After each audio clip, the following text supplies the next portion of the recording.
Унитаздың астындағы қара, темный қоңыр накип сияқты соны қалай кетіру керек екенін көрсетемін. Ол үшін ішіндегі судың бәрін алу керек.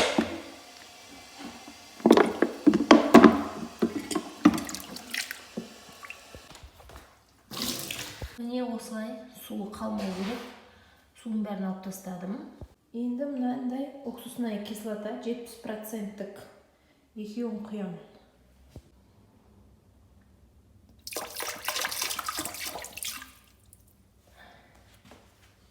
Батқанша құйсаңыздар да болады.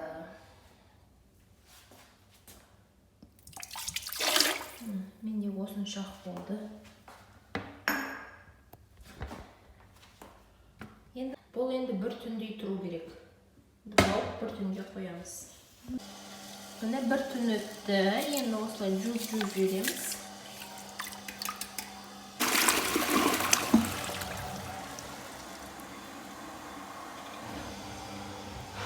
Аппақ болды.